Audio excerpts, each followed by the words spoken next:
Salut tout le monde, c'est JVJP et si vous entendez ma voix là tout de suite maintenant, c'est parce que je veux juste parler. Salut tout le monde et bienvenue pour ce nouvel épisode de Je veux juste parler, votre podcast où je parle de tout et de rien, en tout cas de tout ce dont j'ai envie de parler. Et aujourd'hui, j'ai décidé de parler d'une application de rencontre. Ouais, il est sérieux le gars, il vient pour nous parler d'une application. Et c'est même pas un truc sponsorisé, ouais, je dois avoir genre 5 abonnés, il n'y a pas de sponsoring à ce niveau-là. C'est vraiment juste que je trouvais le concept intéressant. Et Dieu sait que j'ai écumé les applications de rencontre sans grand succès, hein. Votre cher hôte est toujours célibataire. Mais celle-ci, je me suis dit, c'est pas mal, parce qu'on les connaît les applications de rencontre. Hein. Y a les Tinder, à l'époque il y avait les sites, ça existe toujours, mais bon c'est peut-être un peu moins populaire aujourd'hui comme Mythic, il y a Hinge, il y a Appen, enfin il y en a plein. Il y en a plein, spécifiques aux hétéros, spécifiques aux gays, spécifiques, voilà, et plus généralistes aussi. Mais c'est vraiment une application qui, pour moi, propose quelque chose de nouveau. Pourquoi ? Eh bien tout simplement parce qu'on ne peut pas parler à la personne avec qui on va potentiellement matcher. Mais avant tout ça, je vous explique comment se font les profils. Donc déjà, tu t'inscris, première étape assez simple, et après tu remplis un profil assez classique. Hein. C'est pas comme sur Hinge où... Perso, j'ai abandonné cette application Hinge parce qu'il y a trop de choses à remplir, ouais. Ah non, mais tu racontes ta vie à l'application pour... Non, c'est trop. Puis après, il faut raconter à chaque personne que tu rencontres. Ah, flemme. Ah non, les trucs où il y a 8000 questions par profil, franchement, elle m'a fatigué. Ça m'a fatigué. Puis en plus, c'est les mêmes personnes que sur toutes les autres applications. Non, franchement, un peu grosse flemme. Grosse flemme. Par contre, sur Breeze, parce que oui, l'application s'appelle Breeze, Breeze. Alors, évidemment, il y a le truc classique, les photos, les loisirs et intérêts. Tu peux en mettre une dizaine, je crois. Des questions-réponses, tu sélectionnes quelques questions, tu réponds à ces quelques questions. Tu n'es pas obligé de répondre... Enfin, tu n'as pas de nombre de questions minimum. Après, bon, tu as le métier, éducation dans le sens études, une description, je ne sais même pas ce que j'ai mis, et bien je n'ai rien mis, je suis sur mon profil en même temps, je ne me suis pas décrit. Ensuite, il y a les critères, donc ce que tu recherches, une relation sérieuse, ton orientation sexuelle, tes pronoms, si tu veux des enfants, si tu bois, si tu fumes, ce genre de choses, là où tu habites, et tu peux choisir jusqu'à 10 éléments de style de vie, comme vegan, végétarien, de gauche, chrétien, ton signe astrologique. Alors quand je dis évidemment de gauche, chrétien, c'est pas uniquement des chrétiens de gauche, tu choisis ta religion, ton orientation politique, ton signe astrologique. Si tu considères que tu es empathique, attentionné, si la santé c'est important pour toi. Si tu réfléchis trop aussi, c'est assez marrant, il y a des suggestions qui sont assez marrantes, genre perfectionniste, roi ou reine de l'organisation, stoïque, énergique, tête en l'air, éternel romantique, rêveur, etc. Alors, et en fait, ça se divise en plusieurs catégories. Tu as caractère, donc avec ce que je viens de vous dire, opinion politique, comme je vous disais, et il y a vraiment pas mal de choix, hein. De gauche, anarchiste, communiste, et ça va jusqu'à national-conservatisme, nationaliste, voilà. Après, tu as les croyances religieuses, les types de personnalité. Je connais pas mon type de personnalité, j'ai fait le test mais je m'en rappelle plus. Vous savez, c'est les 4 lettres là, ENFJ, ENFP, ENTJ, etc. Moi j'ai juste mis mon signe astrologique. Il y en a que...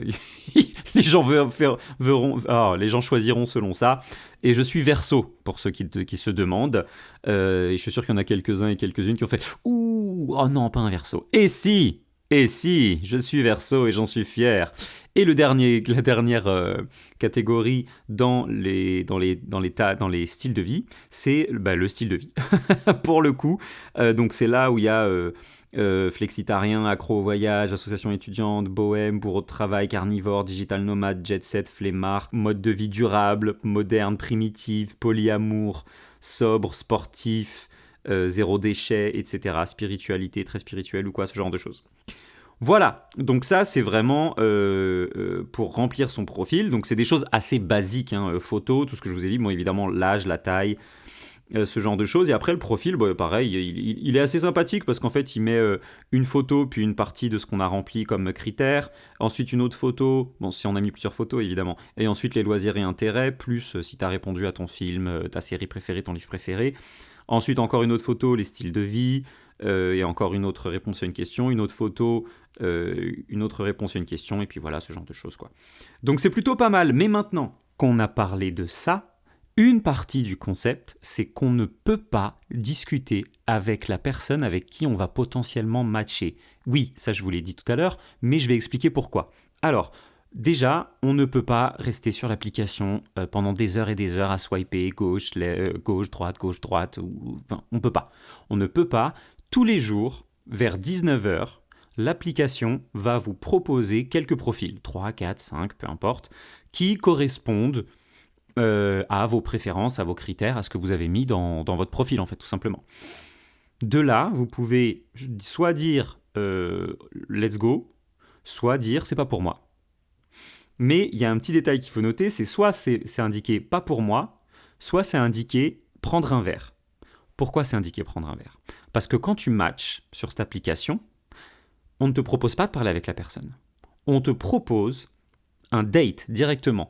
On te propose un calendrier, tu mets tes dispos, et dès qu'il y a une ou plusieurs dates de disponibles, vous vous mettez d'accord, mais toujours via l'application, jamais en parlant à la personne. Toujours via l'application, vous choisissez votre date préférée, et de là, vous avez un date. Sauf que, c'est déjà une des choses que j'apprécie, ça veut dire que quand tu connais le concept de l'application, tu as déjà l'intention de rencontrer quelqu'un. Parce que le concept, c'est de ne pas parler, c'est le premier contact, c'est un date. C'est vachement sympa. Mais, une fois qu'il y a eu match, et que vous avez trouvé une date, je sais plus si ça se fait avant ou après, bref, tu payes 9 € à l'application. Attendez, ne partez pas tout de suite. Tu payes 9 € à l'application qui va se charger de trouver un lieu plus ou moins à équidistance des deux personnes qui ont matché. Ça marche pas toujours très bien, mais c'est toujours un moyen de découvrir des nouveaux endroits. Parce qu'ils sont partenaires avec certains bars, certains endroits comme ça dans Paris. Enfin, moi, du coup, c'est dans Paris, vu que j'habite en banlieue parisienne. Et du coup, ils te proposent ce bar, sauf que les 9 € que tu as mis, ça paye aussi ta première conso. Alors, évidemment, je sais pas, ça va pas être, tu vas pas avoir une bouteille de champagne, mais une bière, un soft, un verre de vin, voilà. C'est toujours sympa, et puis ça permet aussi de rémunérer l'application qui n'a pas de pub. Ça, c'est toujours intéressant aussi. Voilà, donc une fois que tu as trouvé ton match, ton bar, etc., machin, et la date pour ça, tu n'as plus qu'à aller à ton rendez-vous, sachant que il y a bien une messagerie qui s'ouvre sur l'application pour pouvoir discuter avec l'autre, mais uniquement, je crois, 2 heures avant le rendez-vous pour prévenir s'il y a un petit retard ou quoi, machin, voilà, c'est tout. C'est vraiment le seul moyen que tu as de communiquer. Alors pourquoi j'apprécie cette application, pourquoi j'en parle aujourd'hui ? Parce qu'en fait, ça fait du bien d'avoir des choses qui changent comme ça, de la routine où tu swipes, tu matches, tu parles, tu échanges 3 phrases, et puis après, la personne ne répond plus, ou ils sont jamais dispo pour se voir, ou ils parlent avec tellement de personnes qu'en fait, ils répondent même plus derrière. Bref, le champ à red flag, tu vois ? Tu imagines un champ de tulipes rouges, mais à la place des tulipes, c'est des red flags. Ça, c'est un peu comme ça que je vois toutes les autres applications que j'ai enlevées depuis bien longtemps maintenant. Et celle-ci, j'ai vu la pub. Alors oui, je me suis fait avoir par une pub, mais bon, pourquoi pas après tout. Et je me suis dit, essayons. Et puis voilà, j'ai eu un match. Je ne vous parlerai pas du rendez-vous ni rien du tout, mais j'ai pu vous parler de l'expérience avec l'application parce que justement, je suis allé jusqu'au bout une fois d'un processus de match, de rencontre, de date, etc. Machin. Donc franchement, c'est plutôt cool. Et puis les endroits choisis, alors l'endroit où moi je suis allé, c'était plutôt bien choisi. C'était pas vraiment à équidistance des deux endroits, enfin des deux personnes, mais c'est pas très grave. Franchement, c'est pas grave, c'était dans Paris. Dans Paris, tout est relativement accessible. Donc franchement, ça va. Et voilà, en fait, je voulais pas faire un podcast super long, là. C'était vraiment juste pour parler de ça. Et puis la mettre en face de d'autres applications. Mais surtout, si vous aussi, vous avez d'autres applications que vous aimez bien et qui changent un peu des trucs qu'on peut voir habituellement, n'hésitez pas à me dire en commentaire ce que vous avez, ce que vous utilisez, ce que vous n'utilisez plus, ce que vous aimez. Est-ce que vous utilisez encore des applications de rencontres, des sites de rencontres ? Je ne sais pas, pourquoi pas, lançons des sujets. N'hésitez pas à répondre au sondage si vous êtes sur Spotify et sur Instagram aussi. N'hésitez pas à réagir, à participer.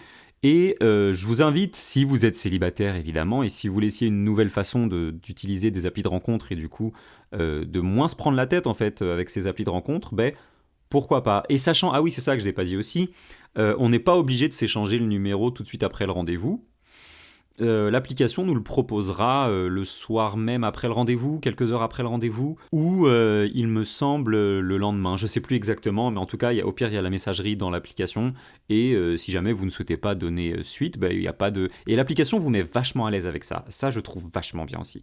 L'application vous met vachement à l'aise parce que elle met des petits messages en mode sachez qu'il n'y a aucune obligation d'engagement. Alors une fois qu'on s'est engagé, évidemment, on va au rendez-vous, mais si jamais, par exemple, on découvre qu'après le premier verre, ça ne matche pas plus que ça, ils disent, vous n'êtes pas obligé de rester pour d'autres verres, pour machin, vous pouvez dire, je profite de mon verre, et puis après, je m'en vais, parce que la personne, au final, ça ne matche pas, ça ne me plaît pas, et puis voilà. Et l'application a vraiment des messages, je trouve, encourageants là-dessus, parce que voilà, on n'est pas obligé, c'est pas parce qu'on a payé 9 euros, on peut boire notre verre et partir en fait. C'est pas parce qu'on a payé qu'on est obligé de rester plus longtemps. C'est plutôt cool. C'est plutôt cool et ils te poussent pas non plus à consommer dans le bar partenaire parce que je crois qu'ils te disent aussi si jamais vous voulez changer d'endroit, faites ce que vous voulez, etc. Machin. Et je crois même qu'on peut changer d'endroit avant le rendez-vous. Ça, je sais plus, il faudrait que je revérifie. Mais en tout cas, voilà, il n'y a pas d'obligation de quoi que ce soit. On peut acheter des jetons en avance, c'est 9 euros comme je le disais. Donc non, franchement, c'est une jolie alternative pour ceux qui veulent rencontrer quelqu'un et qui veulent des gens qui sont dans cette intention-là. Parce que aujourd'hui, on sait bien que les gens traînent sur les applications de rencontre comme si c'était des jeux. Et c'est dommage parce qu'on perd notre temps en fait. Et moi, j'ai pas envie de perdre mon temps. Pas parce que je suis vieux, que je me sens vieux ou quoi que ce soit, juste parce que je sais ce que je veux, je sais ce que je ne veux pas. Et que ce genre d'application, au moins on va droit au but. Voilà, tu sais que tu as payé pour... tu n'as pas payé pour rencontrer quelqu'un, mais tu as payé pour un premier verre avec quelqu'un. Donc, tu y vas et tu n'as même pas besoin de choisir un lieu. Le lieu est choisi pour toi. Franchement, c'est plutôt cool. Et puis, ça permet aussi de ne pas rester bloqué sur une application à swiper gauche-droite, gauche-droite, gauche-droite, gauche-droite. Non, là, tu en as 3, 4, 5 qu'on te propose le soir à 19h.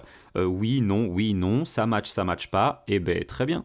Et ensuite, tu passes à autre chose et tu peux continuer ta journée tranquillement sans recevoir des notifications de gros dalleux. Enfin bref, voilà quoi. On a tous eu des expériences un peu foireuses avec les applications, je pense. Enfin, en tout cas pour ceux qui les ont utilisées. Et ça, c'est une façon un peu différente de faire et je trouve ça vraiment, vraiment, vraiment cool. Et pour finir, je vous rappelle simplement le nom de l'application, c'est Breeze, B-R-E-E-Z-E. Et écoutez, encore une fois, je le redis, n'hésitez pas à partager, à répondre aux sondages, à laisser des commentaires, nous donner un peu votre avis sur les applications de rencontre et laquelle vous préférez. Et pourquoi vous les aimez ou pourquoi vous ne les aimez pas aussi ces applications. Sur ce, je vous dis à très bientôt pour un nouvel épisode de Je veux juste parler. Et si vous avez entendu ma voix, c'est parce que je voulais juste parler.